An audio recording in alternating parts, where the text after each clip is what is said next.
Bem, então vamos lá começar com mais um tema e dessa vez vamos falar sobre Revolução Russa. A Revolução Russa mais conhecida para nós sempre foi a Revolução que aconteceu no ano de 1917. Mas a Rússia não passou só por essa revolução. Nós estudamos nos livros didáticos, principalmente a Revolução de 1917, porque foi a que causou um abalo, causou realmente, como o próprio nome sugere, uma revolução no sistema da Rússia. Mas o que poucas pessoas sabem é que a Rússia passou também por outros processos revolucionários antes de 1917, e é por isso que o título do conteúdo é As Revoluções Russas, tá? As Revoluções Russas. Então, antes da gente começar a entender quais revoluções foram essas que culminaram na tão prestigiada Revolução de 1917, vamos analisar um pouco do contexto, um pouco do cenário que se encontrava a Rússia antes das revoluções. Bom, como todos sabem, ou talvez você não saiba disso, a Rússia não era uma república. Ela era ainda um regime que vivia sobre uma monarquia e o seu rei, o seu monarca, tinha por nome Czar. Dessa forma, o Czar. O Czar era o rei, o monarca que detinha de todo o poder absoluto dentro do Império Russo. Então, como uma principal característica do Império Russo, nós temos o gigante dos pés de barro. Esse termo, entre aspas, explica com clareza a situação russa no início do século XX. Um grande império, porque a Rússia sempre foi gigantesca e esplêndida em territórios, muito imponente, ameaçadora pelo seu tamanho. Se um país estivesse disputando para ver qual país ele iria atacar, a Rússia ou a Inglaterra, com certeza ele pensaria duas vezes só de ver o tamanho da Rússia. Então, por natureza, o Império Russo sempre foi muito imponente, até mesmo pelo tamanho do seu território, e essa frase explica a situação russa. O gigante dos pés de barro, uma grande potência, aliás, melhor dizendo, uma grande nação, porém muito frágil. E isso explica o termo pés de barro, um gigante dos pés de barro.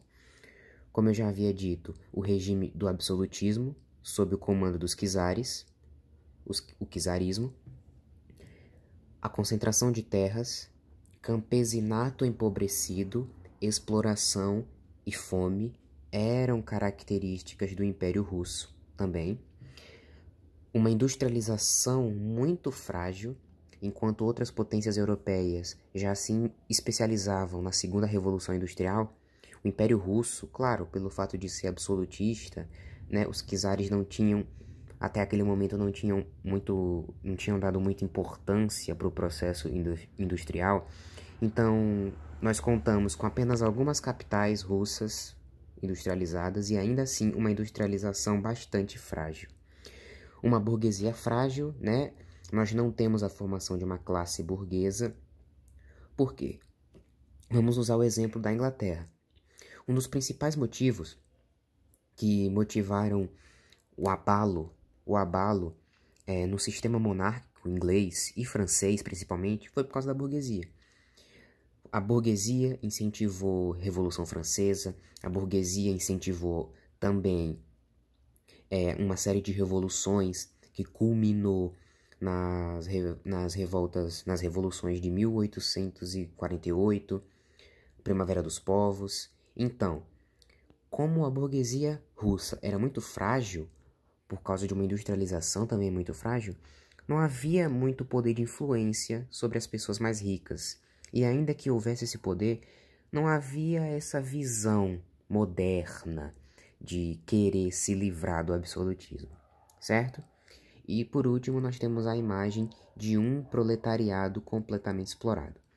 Então, tendo em vista esse contexto, esses 4 itens que exemplificam o contexto que a Rússia vivia no início do século XX, vamos agora começar a entender passo a passo todas as evoluções. O primeiro ponto a ser destacado é a criação de partidos políticos. Porém, como aqui o próprio parêntese pontua, até aquela altura, óbvio, era um governo sob regime absolutista, então era ilegal ter partido político. Era ilegal. Então nós temos partidos políticos ocultos, feitos, que têm como missão e finalidade começar a armar a derrocada do czarismo.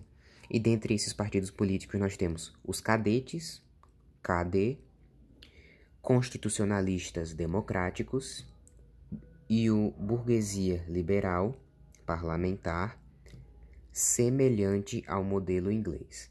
Então, os cadetes eram um grupo político que se inspirava bastante no modelo inglês democrático, certo? Outro partido político também ilegal era os socialistas revolucionários. Esses socialistas revolucionários, como o próprio nome já sugere, são socialistas. Querem que não haja propriedade privada.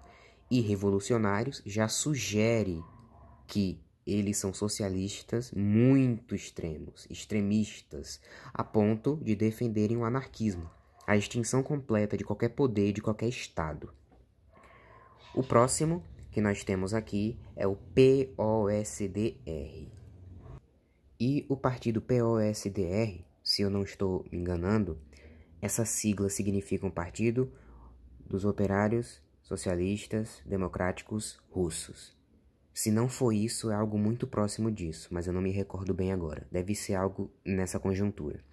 E esse partido, o POSDR, ele englobava dois grandes grupos. E esses grupos, sim, são muito famosos quando a gente estuda a Revolução Russa. O primeiro grupo chama-se mencheviques, que a palavra mencheviques significa minoria. O segundo grupo, chamado de bolcheviques, significa maioria. É interessante analisar dessa forma. Por que eu digo isso? Porque o contrário aconteceu. Os mencheviques, que significam minoria, eram o em maior quantidade, tá? Só que isso daqui, os mencheviques eram uma minoria no início da sua organização como partido, tá? Eles eram a minoria e os bolcheviques maioria. O tempo passou e inverteu. Eles se transformaram numa maioria e esses aqui numa minoria, certo? O grupo dos mencheviques era liderado por Martov e o grupo dos bolcheviques, o tão famoso revolucionário Lenin, que é um pseudônimo, o nome dele real não é esse, tá? Então, os bolcheviques tinham como prioridade a revolução do proletariado, certo? Aqui nós temos outra hipótese que diz: a Rússia não viveu uma revolução liberal burguesa no século XIX. Claro, se não há formação de uma burguesia forte, não há pressão no governo absolutista. Então, é por isso que em pleno século XX, a monarquia russa provavelmente estava de pé, certo? Então, entendendo o cenário dos partidos políticos até aquele momento ilegal, nós vamos agora começar a série de revoluções, certo? E aqui agora, entrando no próximo ponto do conteúdo, nós vemos o seguinte tópico: a Guerra Russo-Japonesa. Só de olhar o nome da guerra, russo-japonesa, vem à nossa cabeça a foto do mapa mundi. E o mapa mundi nos refresca a memória de que o Império Russo ocupa boa parte do mapa mundi na Europa e até ocupando um pedaço da Ásia. E quando a gente olha no mapa, aliás, nós precisamos, às vezes, em alguns casos, dar um zoom no mapa mundi, nós enxergamos o Japão, que é um pequeno pedaço lá no final do mapa. Então, só olhando o nome dessa guerra, de cara, obviamente de cara, já brota no nosso cérebro a ideia de que a Rússia venceu uma guerra contra o Japão. Mas isso é óbvio até no tamanho territorial. Dá para saber que pelo fato da Rússia ser gigantesca, até o seu exército deve esmagar o Japão inteiro. Ah, e aliás, essa guerra aconteceu no ano de 1905.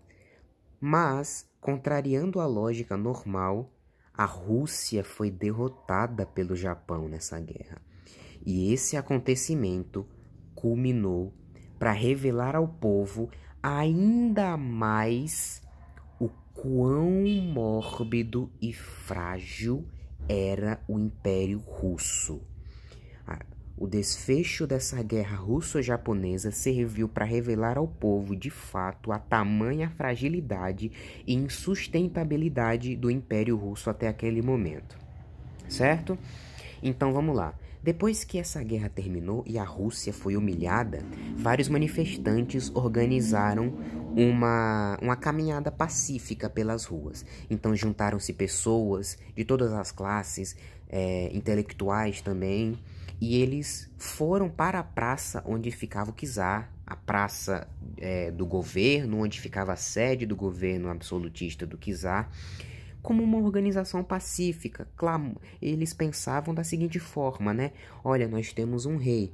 Então, se nós temos um rei e todos nós, em grande quantidade de pessoas, formos pedir ao nosso rei ajuda, então ele é nosso rei, ele está aqui para isso, ele vai nos ajudar.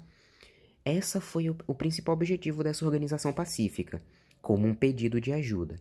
Esse aglomerado de pessoas foi para frente da sede do governo czarista, só que, chegando lá, o czar mandou seu exército e pediu que fuzilassem e atirassem todos os que estivessem na porta da sede do governo. E isso foi num fim de semana, foi num domingo, e esse trágico, sangrento e decepcionante evento ficou chamado como o Domingo Sangrento. E a partir desse dia é que toda a imagem de o rei que assiste pelo povo, o rei que luta pelo povo, ela caiu por terra. As pessoas abriram seus olhos, infelizmente, depois da morte de muitos inocentes, certo? E ainda no mesmo ano de 1905, aconteceu um evento chamado o Ensaio Geral. Perceba que o nome ensaio nos remete ao ato de ensaiar. Quando nós ensaiamos para uma peça, ensaiamos para uma coreografia de dança, nós estamos nos preparando para algo oficial, para uma apresentação oficial. Então, o ensaio geral é um termo que classifica um período anterior a uma grande revolução. Foi um grande ensaio, certo? E esse período ficou marcado por greves e manifestações, tá? E essas manifestações muito duras, muito satíricas, muito duras em relação ao governo. E aí o que aconteceu? Os grupos que estavam reivindicando nessas greves e manifestações conseguiram algumas conquistas, como aqui o próprio tópico diz. Uma dessas conquistas era o Duma, que era um parlamento que era semelhante ao modelo inglês. E o estabelecimento da Duma satisfez os cadetes. Lembram dos cadetes? Esse grupo político aqui, constitucionalista democrático e parlamentar, certo? Mais uma das conquistas dessa série de revoltas no ensaio geral foi a legalização dos partidos políticos. Os partidos políticos passaram a ser aceitos, legalizados dentro da Rússia. E, por último, a criação do Grupo Sovietes, que era um conselho formado por operários que teriam voz ativa dentro das decisões do governo russo, certo? E aí, com essas três conquistas, beleza, o Império Russo conseguiu caminhar, engatinhar, conseguiu a sua estabilidade até a Primeira Guerra Mundial. E por que a Primeira Guerra Mundial? Bom, se você não estudou Primeira Guerra Mundial ainda, eu vou falar o porquê. Porque foi na Primeira Guerra Mundial, lá no meio, em 1917, que o Império Russo saiu da guerra, certo? Então aqui vamos lá, a Revolução Menchevique. Tá, o que eu quero dizer para vocês? Por mais que aqui esteja o nome a Revolução Menchevique, essa aqui não é a revolução que nós conhecemos, aquela grande revolução e tal, e tal, e tal. Essa não é a grande revolução que nós conhecemos, tá? Essa daqui foi uma revolução que antecedeu a principal delas, que é essa aqui, a Revolução Bolchevique, que foi em outubro do ano de 1917. Essa é a principal. essa aqui foi uma anterior, certo? Então, o que foi que aconteceu nessa Revolução Menchevique? Foi perto ali, aliás, durante a Primeira Guerra Mundial. O envolvimento russo na guerra fez com que o seu estado se transformasse numa catástrofe, como sempre. E, no mês de fevereiro de 1917, o grupo dos mencheviques derrubaram do poder o czar. Era o fim do regime absolutista, certo? E assim foi estabelecido um governo provisório. Um governo provisório até se organizar, para ver o que estava tudo acontecendo ali, foi estabelecido um governo provisório. E esse governo provisório, dominado sob o controle dos mencheviques, continuou. Porém, os mencheviques, eles não fizeram nada pela Rússia. E por isso, continuaram com a Rússia na guerra. A Rússia passou por essa revolução menchevique, mas o governo provisório achou por decisão continuar deixando a Rússia dentro da guerra, certo? E aí, a coisa piorou, a coisa apertou, a crise na Rússia ficou ainda cada vez mais destrutiva, catastrófica, e foi quando entra em cena a figura revolucionária de Lenin. Lenin apresentou o que nós chamamos as teses de abril.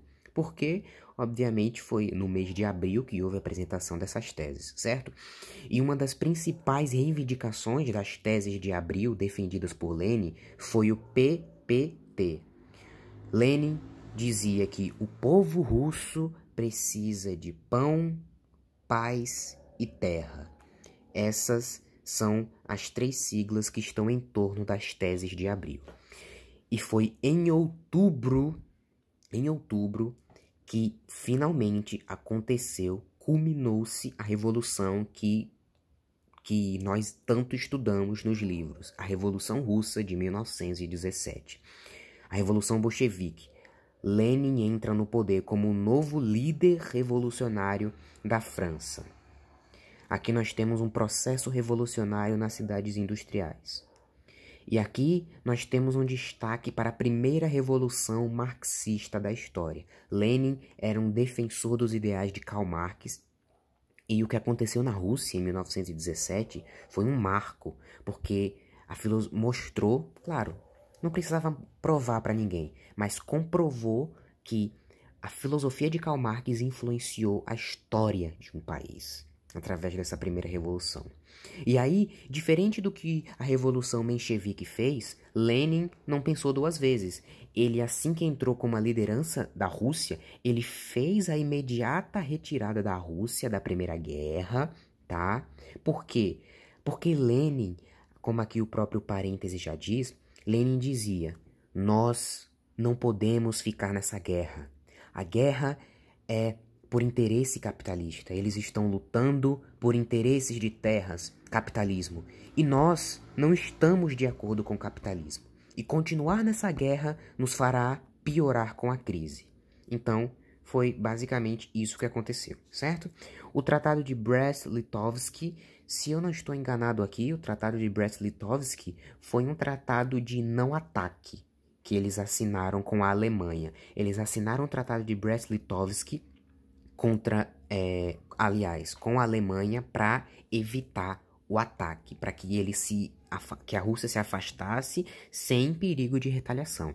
Mas, só por via das dúvidas, tá? Eu sugiro que pesquise isso daqui, tá? Porque possa ser que eu tenha confundido alguma palavra aqui, certo? Então aqui nós temos a estatização da economia. Claro, a Rússia saiu da guerra, então a economia começaria a tomar novas proporções. E nós temos a formação da União das Repúblicas Socialistas Soviéticas. Todos os países, todos os estados que estavam dentro do Império Russo se transformaram em repúblicas soviéticas. Por isso que o nome diz, é uma união dessas repúblicas socialistas soviéticas, certo? Então, essa sim é a famosa revolução que nós conhecemos de outubro de 1917, ok? E aí o que acontece? A Rússia parou de se envolver com o conflito internacional, que foi a Primeira Guerra. Porém, internamente da Rússia, houve uma guerra civil. Porque, claro, né, nós sempre temos aqueles ideais capitalistas, aqueles defensores do ideal capitalista, que defendiam o fato de que essa revolução foi radical demais, não precisava disso tudo, o país vai se quebrar, não tinha para que isso. E esses defensores do capitalismo, chamados de russos brancos, eram opositores do sistema comunista, né? E os defensores, claro, os oficiais do governo, era o Exército Vermelho, tá? Os socialistas, ok? Então, nós temos uma situação delicada na Rússia agora. Nós temos o Exército Vermelho combatendo os russos brancos, aqueles que são contra o regime. E aí o Exército Vermelho passa por diversas regiões da Rússia, derrotando, exilando, punindo todos aqueles que são contra o regime, e inclusive Varsóvia. Varsóvia foi um lugar onde os russos brancos ganharam do Exército Vermelho, e Varsóvia passou a tomar suas próprias decisões, certo? E aqui agora nós temos a política do comunismo de guerra. A política do comunismo de guerra foi uma estratégia adotada pelo governo russo a fim de manter o Exército Vermelho em andamento pela Rússia, através da plantação e da alimentação desses soldados, tá? Além de um monte de outras características. Por isso que eu sugiro, pesquise comunismo de guerra, certo? Bom, avançando um pouco mais dentro desse processo revolucionário, claro, sob a liderança de Lenin, ele fez a criação do NEP, chamado de Nova Política Econômica, que no inglês é New Economic Politic, ok? Ou Politic. Eu acho que eu falei sotaque demais, Politic. Eita. Então vamos lá. O que a nova política econômica defendia? Prestem bastante atenção. A nova política econômica previa práticas capitalistas. Como assim? Lenin queria industrializar. Ele queria industrializar as regiões russas. Mas espera aí, não é um sistema comunista contra o capitalismo? Exatamente. Por isso que essa frase entra em destaque do próprio Lenin. Nós precisamos dar um passo atrás para poder dar 2 passos à frente. Foi uma frase que configurou a nova política econômica. Então, a estratégia de Lenin era industrializar algumas regiões da Rússia para que houvesse a consolidação, firmamento do socialismo, e depois as práticas capitalistas seriam extintas. Eles só iriam usar isso até o regime se estabelecer, tá certo? E bom, a nova política econômica, o NEP, foi implantada, e pouco tempo depois houve a morte de Lenin, que foi um grande revolucionário. A morte de Lenin, tá? Gerou grandes repercussões dentro dentro do regime, dentro do país, da Rússia. E aí, depois que houve a morte de Lenin, que foi o grande revolucionário, surge a disputa pelo poder. E essa disputa pelo poder, nós vamos ver que ela ocorreu entre Trotsky e Stalin, os dois mais próximos de Lenin. E como você já sabe a história, Stalin ganhou, dando início à era do stalinismo. Mas isso nós vamos continuar na próxima parte.